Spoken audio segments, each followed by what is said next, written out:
आदरणीय साथीहरू नमस्कार। तपाईलाई मिमिक अनलाइन टिभीमा स्वागत छ। म ईश्वर पुलामी मगर आज तपाईलाई बीबीएस सेकेन्ड इयरको कस्ट एकाउन्टको च्याप्टर 3 पढाउन गइरहेको छु। च्याप्टर 3 मा तपाईहरुको के छ भने accounting for materials accounting for materials भन्ने च्याप्टर छ। अब तपाईलाई थाहा हुनुपर्छ मेटेरियल्स भनेको के हो। वस्तु उत्पादन गर्दाखेरि लाग्ने आवश्यक पर्ने मेटेरियल्स नै के हो त मेटेरियल्स हुन्छ। सामग्रीलाई मेटेरियल्स भन्छ। जस्तो उदाहरणको लागि तपाई बिस्कुट उत्पादन गर्दै हुन्छ नि त्यसको लागि मेटेरियल्स अथवा र मेटेरियल्स के हुन्छ त भन्दाखेरि पिठो हुन सक्छ, गहुँको पिठो हुन सक्छ। यदि तपाई बोतल उत्पादन गर्दै हुनुहुन्छ भने तपाईलाई प्लास्टिक के हुन्छ त तपाईको लागि र मेटेरियल्स हुन सक्दछ। हो, यस्ता र मेटेरियल्सहरु चाहिँ हामीले वर्षमा कति आवश्यकता पर्छ, कति एक पटकमा माग गर्ने, कति आवश्यकता पर्छ भन्ने कुराको हामीले यहाँ निकाल्छौं र त्यो अर्डर गर्दाखेरि अथवा त्यो सामान किनेर ल्याउँदाखेरि हामीलाई लाग्ने कस्ट कति हो भन्ने कुरा हामी पत्ता लगाउन चाहन्छौं यो च्याप्टरमा। अब साथीहरु तपाईहरुलाई थाहा भइसक्यो, जस्तो यो कागज मैले लेखिरहेको छु। यो कागज जुन कपी फ्याक्ट्री छ, कपी फ्याक्ट्रीलाई कागज र मेटेरियल हुन्छ। ल कागज उत्पादन गर्नलाई यसका लागि अर्को थप चिने जस्तै लोक्ताको बाट केबाट चाहिँ कागज बनाइन्छ भनिन्छ, बाँसको खप्टाबाट हैन, यस्तै चाहिँ केबाट चाहिँ बनाइन्छ भनिन्छ। हो, ती वस्तु उत्पादन गर्नका लागि आवश्यक पर्ने के हो त मेटेरियल्सहरु हुन्। अब मेटेरियल्स के हुन्छ भन्दाखेरि कति चाहिन्छ त्यति ल्याउने हो। यदि हामीले आवश्यकता भन्दा धेरै ल्यायौं भने हामीलाई त्यो मेटेरियल खेर जान सक्छ, कुहिएर जान सक्छ, ड्यामेज हुन सक्छ, अथवा हामीलाई के हुन सक्छ कस्ट ज्यादा पर्न सक्छ। यहाँ मुख्य गरेर हाम्रो कस्ट एकाउन्ट हो। त्यसकारणले हामीलाई कति सामान अर्डर गरेर ल्याउँदाखेरि के हुन्छ त थोरै भन्दा थोरै कस्ट लाग्छ भन्ने कुरा हामी यहाँ क्याल्कुलेसन गर्छौं। अब साथीहरु यहाँ कस्ट भन्नाले वस्तु खरिदको कस्ट बुझिदैन, यहाँ चाहिँ अर्डरिङ गर्दाखेरिको कस्ट र क्यारिङ गर्दाखेरिको कस्टको हिसाब राखिन्छ। अब यो बीबीएस सेकेन्ड इयरमा चाहिँ के पनि छ भने हुन चाहिँ अब त्यो क्यारिङ कस्ट र अर्डरिङ कस्टलाई नै टोटल कस्ट भनिन्छ।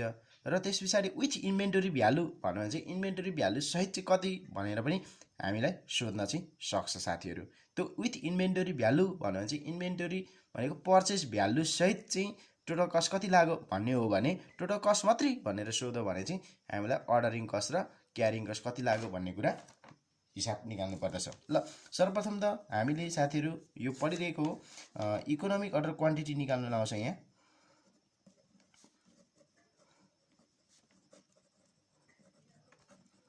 इकोनोमिक अर्डर क्वान्टिटी जसलाई हामी इओक्यू भन्छौं। क्वेशनमा यदि इकोनोमिक अर्डर क्वान्टिटी मात्रै भन्यो भने इओक्यू हामीले युनिट्समा निकाल्नु पर्छ। ल युनिट्समा निकाल्ने है, युनिट्सको निकाल्ने फर्मुला हेर्नु, रुट हान्ने पहिला 2AO/C ले भाग गर्नुपर्छ है। ल ठीक छ। अब हामीलाई अर्को नम्बरमा भन्छ कस्ट अफ इकोनोमिक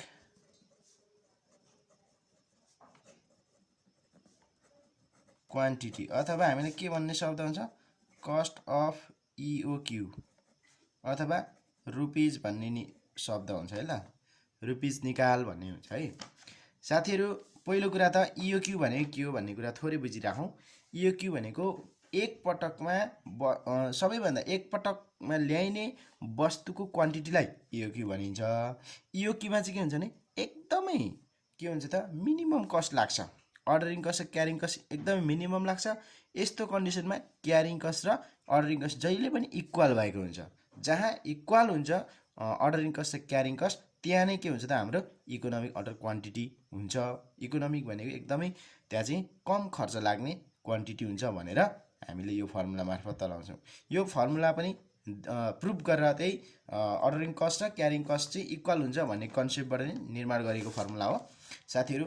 अब हामीले ल ठीक छ इओक्यू रुपीज निकाल्नु पर्यो भने कसरी निकाल्ने भने 2A अघि जस्तै रुट हान्ने, इओक्यू भन्ने बित्तिकै 2AO यहाँ चाहिँ भाग गरियो क्वान्टिटी निकाल्दा। यहाँबाट आएको एन्सर चाहिँ केमा आउँछ भने युनिट्समा आउँछ भने अब यहाँबाट आएको एन्सर चाहिँ रुपीजमा आउँछ। के गर्नु छ त्यो C ले भाग नगरेर गुणा गर्नुपर्छ, बराबर यहाँबाट के आउँछ रुपीज आउँछ है। ल ठीक छ। ल अब हामीले यो टोटल कस्ट निकाल्ने तरिका अर्को पनि छ। यसलाई हामी इओक्यू कस्ट भनेकै टोटल कस्ट अफ इओक्यू भन्छौँ। ठिक छ, टोटल कस्ट अफ इओक्यू। यसको निकाल्ने तरिका के हो अरे, कस्ट अफ इओक्यू अथवा रुपिज निकाल भन्ने बित्तिकै total ordering cost plus total carrying cost. ल यो चिज दुईटा जोडेर नै हाम्रो के आउँछ त, टोटल कस्ट आउँछ, इओक्यू आउँछ। यसको फर्मुला अर्डरिङ कस्ट निकाल्ने formula A by EOQ into O plus EOQ by 2 into C. ल यो फर्मुलाबाट नै हामी योबाट निकालेको भ्यालु र योबाट निकालेको भ्यालु एउटै आउँछ है साथीहरू। ठिक छ। अब तपाईहरुलाई यहाँ अर्को हामीलाई सोध्छ 3 नम्बरमा यो 2 नम्बर हो। 3 नम्बरमा हामीलाई सोध्छ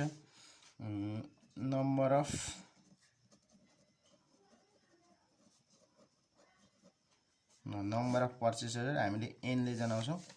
यो भनेको सजिलो छ, 1 वर्ष भनेको एनुअल रिक्वायरमेन्ट, एनुअल रिक्वायरमेन्टलाई इओक्यू ले एक पटक ल्याएको सामानको क्वान्टिटीले भाग गरे नि कति टाइम्स अथवा वर्षभरिमा कति टाइम्स ल्याउँछौ त्यो एन्सर आउँछ है। ल साथीहरू, अब हामीलाई अलिकति यही म तपाईहरुलाई यही बताउन चाहे 1 नम्बरमा टोटल कस्ट भन्ने सोध्यो। Total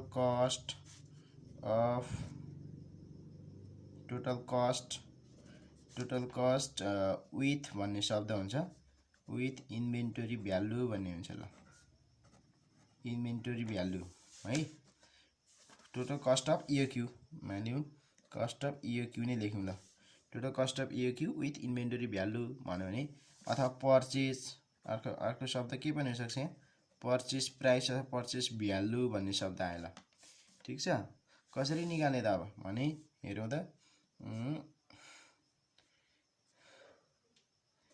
A by EOQ total कस्टको फर्मुला हेरौँ है। टोटल कस्टको formula A by EOQ into O plus EOQ by 2 into C. यो भनेको टोटल क्यारिङ कस्ट र के त भन्दाखेरि टोटल क्यारिङ कस्ट र टोटल अर्निङ कस्ट आयो। अब यहाँ के गर्ने भने प्लस गर्ने, विथ भनेको जोड्ने हो नि त, जोड्ने के जोड्ने भन्दाखेरि पर्चेस भ्यालु जोड्ने। पर्चेस भ्यालु कसरी निकालिन्छ भन्दाखेरि यो पर्चेस भ्यालु अथवा इन्भेन्टरीको भ्यालु कसरी, 1 वर्षभरि चाहिने उलाई क्वान्टिटीलाई एनुअल रिक्वायरमेन्ट ए ले जनाइन्छ इन्टु पी लेखिन्छ। ल पर्चेस प्राइस इन्टु पर्चेस प्राइसले गुणा गर्ने बित्तिकै के आउँछ त, हामीलाई आउँछ कस्ट। अब हेरौँ साथीहरू, यहाँनिर डिस्काउन्ट अफर भन्ने हुन्छ। ल डिस्काउन्ट के हुन्छ अरे, अफर भन्ने हुन्छ। ल डिस्काउन्ट अफरको केसमा 1 नम्बरमा टोटल कस्ट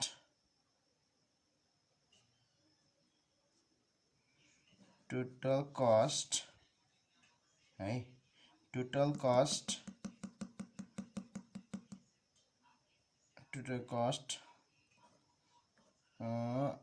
इफ 10% डिस्काउन्ट भनेर सोध्यो। ल क्वेसन टोटल कस्ट निकाल विथ डिस्काउन्ट अथवा इफ 10% डिस्काउन्ट भने कसो गर्ने भने नि, यहाँ हेरौँ टोटल कस्ट भनेको यहाँ हेरौँ है। टोटल कस्ट निकाल्ने फर्मुला ए बाई, यहाँ इओक्यू हाल्नु हुँदैन। ल यहाँ चाहिँ क्यू मात्रै हाल्नुपर्छ, किनभने हामीलाई यति क्वान्टिटी ल्याउने भनेर एउटा डिस्काउन्ट अफरको लागि हामीले इओक्यू लाउन पाउँदैन, त्योभन्दा बढी ल्याउनु पर्ने हुन्छ क्वान्टिटी। इओक्यू लेख्नु पाएन, क्यू लेख्ने। ल त्यसलाई Q into O plus Q by, यो इओक्यूको ठाउँमा क्यू लेखेको है, 2 इन्टु सी अनि प्लस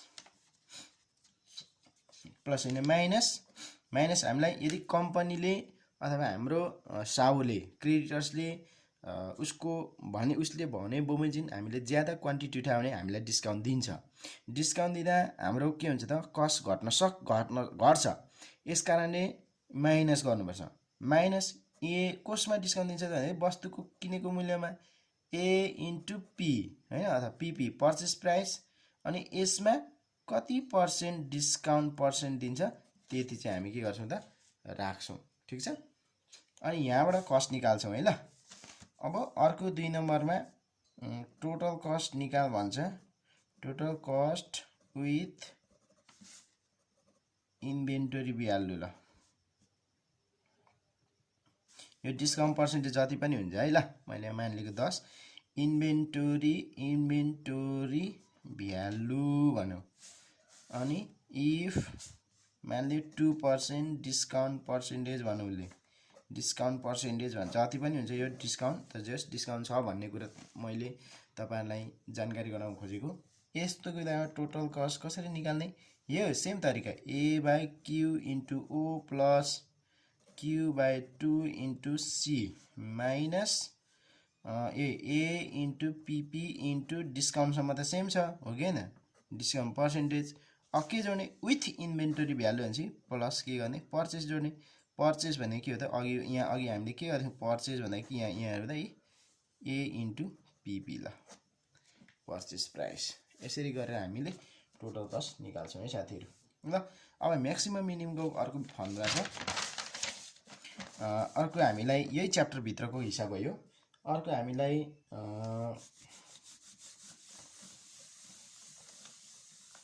स्टक लेभलको फर्मुला छ हामीलाई यो स्टक लेभलको ल साथीहरु। म स्टक लेभलको फर्मुला म तपाईहरुलाई लेखाइदिन्छु राम्ररी बुझ्नु होला।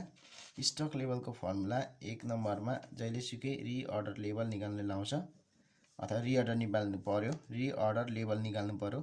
यसलाई सर्टकटमा ROL भन्छ। यसको फर्मुला भनेको maximum consumption into maximum time.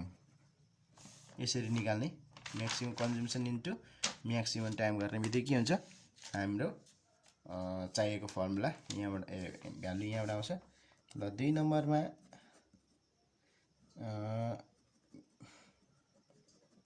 Minimum stock level. हामीले यो कहिलेकाहीँ मिनिमम लेभल मात्रै भन्छ स्टक भन्दैन। त्यो पनि स्टक लेभलै हो minimum.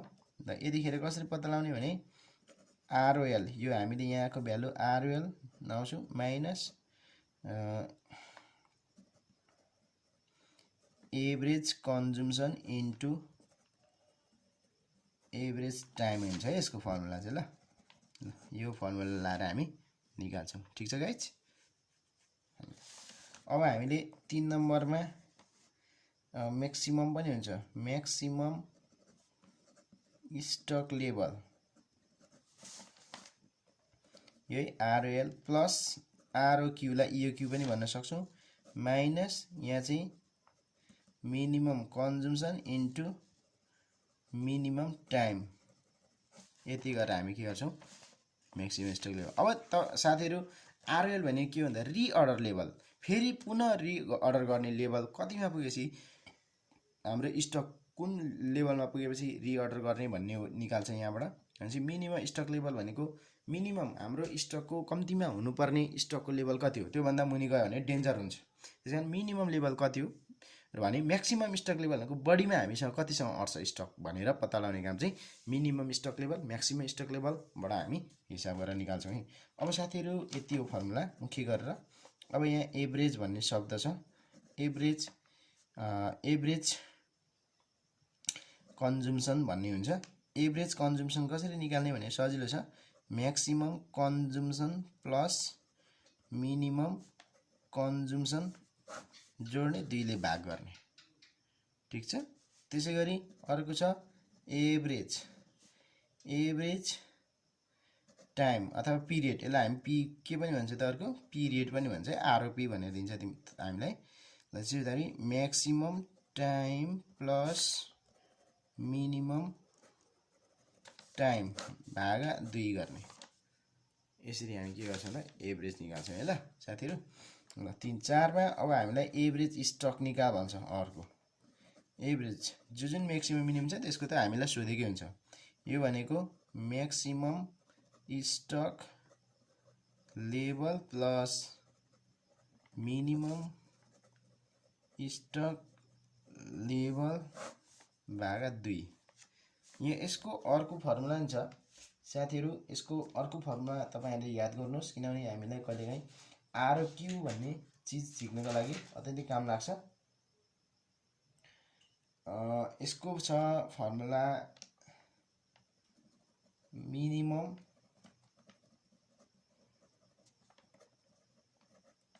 Stock level plus 1/2 into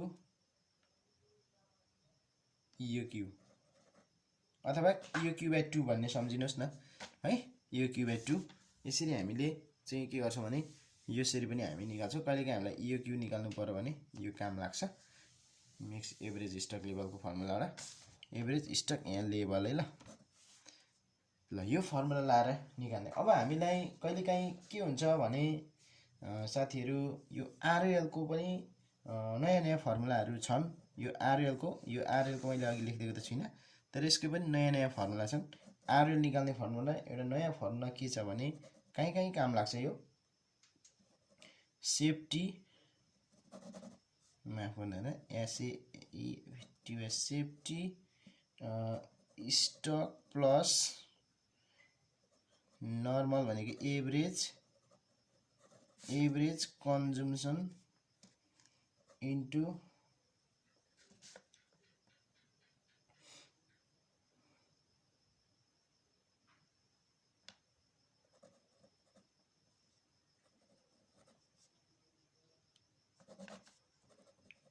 average time. ल यसरी पनि हामी के गर्न सक्छौँ ROL को हिसाब निकाल्न सक्छौँ है साथीहरू। ल अब के हो भने तपाईहरुलाई म एउटा कुरा के बुझाउँछु भने यो एभरेज भन्ने शब्द छ नि जुन यो एभरेजलाई तपाईहरुलाई कहिलेकाहीँ नर्मल भन्नेले पनि बुझाउँछ। एभरेजलाई केले पनि जनाउँछ अरे नर्मल भन्ने शब्दले पनि बुझाउँछ। यसमा अनौठो नमान्नु होला, नर्मल भनेर एभरेज भने एउटै हो भन्ने कुरा नबिर्सिनुहोस् है। ल अर्को साथीहरू तपाईहरुलाई डेन्जर लेभल भनेर हामीले सोध्न सक्छ। डेन्जर लेभल भने कस्तो लेभल हो? त्यो लेभल कटेपछि हामीलाई अब स्टक म्यानेजमेन्ट गर्नु गाह्रो हुन्छ। त्यो लेभल भनेको पत्ता लगाउने तरिका के हो भने नर्मल कन्जम्सन हैन, नर्मल्ली अथवा एभरेज है हो भने अघि मैले भनिसकेको छु consumption into maximum time to emergency purchase. ल इमर्जेन्सी ल्याउने हो भने पनि कति टाइम लाग्छ त? ल म्याक्सिमम टाइम यो यसरी हामीले हिसाब निकाल्नु पर्ने हुन्छ।